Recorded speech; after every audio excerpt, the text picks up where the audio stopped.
Hello my dear assistant brothers and sisters, আজকে আমরা write from verb Mymensingh board 2023 নিয়ে আলোচনা করব। So let's get started. এখানে দেওয়া আছে cricket dash a popular game, ব্র্যাকেটে দেওয়া আছে বি। তাহলে যেহেতু এখানে বি চাইছে, তাহলে আমাদের একটা অবশ্যই টু বি ভার্ব নিতে হবে। যেহেতু ক্রিকেট একটি আমাদের সাবজেক্ট, সিঙ্গুলার সাবজেক্ট, তাহলে আমরা এখানে সাহায্যের ভাব হিসেবে ইস নেব। তাহলে cricket is a popular game, cricket একটি হচ্ছে জনপ্রিয় খেলা। নাওয়াডেজ বর্তমানকালে পিপল লং টু ওয়াচ, দীর্ঘ সময় ধরে দেখে, ইট এটাকে টু গেট প্লিজার, মানে আনন্দ পাওয়ার জন্য লোকজন এটাকে দীর্ঘ সময় ধরে দেখে। এখানে আমাদের সাবজেক্ট আছে পিপল, যেহেতু সাবজেক্টটা এখানে বহুবচন, তাই আমরা এখানে ভার্বের সাথে এস বা ইএস যুক্ত করতে পারবো না, যা আছে তাই লংয়ে থাকে যাবে। তাহলে পিপল লং দীর্ঘ সময় ধরে দেখে, টু ওয়াচ এটা দেখে, ইট টু গেট প্লিজার আনন্দ পাওয়ার জন্য। আচ্ছা, নাম্বার সি কি বলছে? Cricket call a gentleman game too, ক্রিকেটকে একটি ভদ্রলোকের খেলাও বলা হয়। আচ্ছা, এখানে সাবজেক্টটা আছে ক্রিকেট আর এটা আছে ভার্বটা আছে কল। তাহলে ক্রিকেটকে নিজে নিজেই ডাকবে। আচ্ছা, আমরা সূত্রের রুলসে পড়েছিলাম, সাবজেক্ট যদি বস্তুবাচক হয় এবং সাবজেক্ট যদি তার ভার্বের কাজটা নিজে নিজে করতে না পারে, তাহলে আমরা একটা টেন্স অনুযায়ী প্যাসিভ করে দিব। তাহলে এটা যেহেতু প্রেজেন্ট টেন্সে আছে, তাহলে অবশ্যই একটা সাহায্যের ভাব প্রেজেন্ট টেন্সে নেব আর মূল ভাবটা ভিতরে করে দেব। তাহলে ক্রিকেট ইজ মূল ভাবের ভিতরে ইডি কল্ড। তাহলে ক্রিকেটকে ডাকা হয় একটি ভদ্রলোকের খেলা। তারপরে কি আছে? A bond of friendship dash create among the playing nation. এই বন্ড অফ মানে বন্ধন, অফ ফ্রেন্ডশিপ মানে বন্ধুত্বের বন্ধন, ক্রিয়েট হচ্ছে তৈরি করে, অ্যামং দ্য প্লেয়িং নেশন মানে খেলুড়ে জাতিগুলোর মধ্যে একটা কি বন্ধুত্বের বন্ধন তৈরি করে।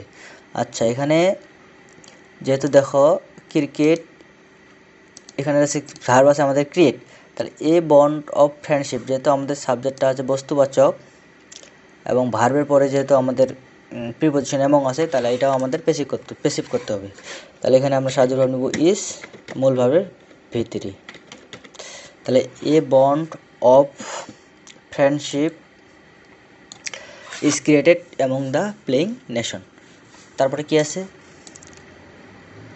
The Bangladesh national cricket team is popularly known as the tiger, Bangladesh জাতীয় ক্রিকেট টিমকে জনপ্রিয়ভাবে কি বাঘ হিসেবে বা টাইগার হিসেবে জানা হয়। আচ্ছা, আমরা এখানে দেখি সাবজেক্টটা দেখি, the Bangladesh nation cricket team, যেহেতু সাবজেক্টটা বস্তুবাচক এবং তারপরে একটা টু বি ভার্ব দেওয়া আছে ইজ, তাহলে আমাদের এটা মূল ভার্বটা ভিতরি করতে হবে, মানে প্যাসিভ করতে হবে। যেহেতু সাহায্যের ভাব আমাদের ইজ দেওয়াই আছে, শুধু মূল ভার্বটা ভিতরি করে দেবো, নুন। তারপরে কি আছে? Our cricket team very organised.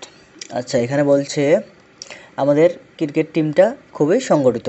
আচ্ছা, এখানে চাইছে আমাদের বি ভার্ব মানে একটা আমাদের অ্যামেজার বা ওয়াজ নিতে হবে। যেহেতু প্রেসেসটা প্রেজেন্ট টেন্স, তাহলে আমরা অবশ্যই অ্যামেজারের মধ্যে রাখবো। এখানে যেহেতু আওয়ার ক্রিকেট টিম, এটা একজনকার কথা বলছে, এখানে বহুবচনের কথা বলে নাই, তাহলে এখানে আমরা দেবো ইজ। তাহলে our cricket team is very organised, আমাদের ক্রিকেট খেলার টিমটি আমাদের খুবই সংগঠিত।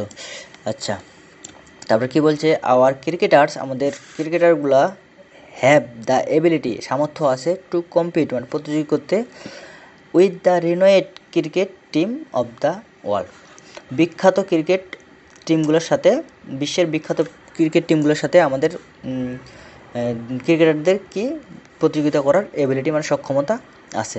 তাহলে এখানে সাবজেক্ট আছে আওয়ার ক্রিকেটার্স, যেহেতু এখানে বহুবচন করা আছে, তাহলে এখানে বহুবচনের উপর হ্যাভেই থাকে যাবে।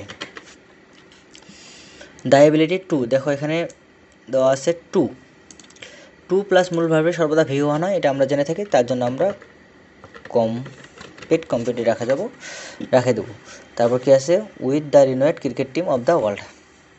আচ্ছা, নেক্সট দেখি, ইনস্পাইট অফ রিনোয়েড মানে বিখ্যাত হওয়ার সত্ত্বেও কি সামটাইমস মাঝে মাঝে আওয়ার ক্রিকেট টিম, আমাদের ক্রিকেট টিমটা কী করে মানে আমাদের আসে, আমাদের ধাক্কা দেয়, বাই প্লে পোরলি মানে খুবই খারাপভাবে খেলে আমাদেরকে কী করে ধাক্কা দেয়। তাহলে এখানে দেখো সাবজেক্টটা আছে সামটাইমস আওয়ার ক্রিকেট টিম, এখানে সিঙ্গুলার বুঝেছে। আওয়ার ক্রিকেট টিম আমাদের একটা টিমের কথা বলা হয়েছে, এখানে সিঙ্গুলার বুঝেছে, এই জন্য আমরা সিঙ্গুলার বোঝার কারণে ভার্বের সাথে এস বাই এস যোগ করবো, এস OCKS শক্স। আবার ক্রিকেট টিম শক্স আস আমাদেরকে ধাক্কা দেয় বাই প্লে পড়লি। আচ্ছা এখানে বলো তো প্রিপোজিশন একটা বাই, প্রিপোজিশনের পর মূল ভাবের সর্বদা কী হয়? মূল ভাবের সাথে সর্বদা আইএনজি হয়। যেহেতু এখানে প্রিপোজিশন বাই আছে তাহলে মূল ভাবের সাথে কী হবে? আইএনজি। তাহলে প্লেইং। তারপরে দেখি ইভেন আফটার দ্যাট, তারপরে উই বিলিভ আওয়ার ক্রিকেটার্স, আমাদের ক্রিকেটারগুলো আউটশাইন ছাড়িয়ে যাবে অল আদার কম্পিটিটর, অন্যদের প্রতিযোগীদেরকে ইন ফিউচার মানে ভবিষ্যতে। দেখো এখানে বাক্যটাতে ইন ফিউচার মানে এখানে ভবিষ্যতের কথা বোঝানো হয়েছে। ইন ফিউচার মানে অদূর ভবিষ্যতে, তাহলে এখানে ভবিষ্যতের কথা বোঝানো হয়েছে, তাহলে ইন ফিউচার। তাহলে যেহেতু ভবিষ্যতের কথা বোঝা হয়েছে তাহলে আমাদের এখানে ভার্বটা ফিউচার ইনডিফিনিট করতে হবে। তাহলে we believe our cricketers will shine, ছাড়িয়ে যাবে। তাহলে এখানে future indefinite will outshine all other competitor in future. Next কী আছে? হাউএভার, যাই হোক, দে নিড মোর ভিগরাস প্র্যাকটিস মানে আরও জোরালো চর্চা করতে হবে টু রিচ দেয়ার গোল, তাদের লক্ষ্যে পৌঁছানোর জন্য। কী বলছে? হাউএভার, যেহেতু এখানে দেখো সাবজেক্টটা দেখো দে, এখানে আছে দে, তার মানে এখানে আছে বহুবচন, তাহলে নিডই থাকা যাবে। এখানে এস ভাইয়ের যুক্ত করার কোনো অপশন নেই, তাহলে এখানে নিট, NEED নিট। বন্ধুরা এই ছিল আজকে আমাদের ময়মনসিংহ বোর্ড 2023। ভিডিওটি ভালো লাগলে অবশ্যই লাইক কমেন্ট শেয়ার করবেন, আর কোন ধরনের বোর্ড তোমাদের সমস্যা, কোন বোর্ডের সমস্যা সেটা কমেন্ট করে জানাবেন। ওকে, ধন্যবাদ, থ্যাংক ইউ।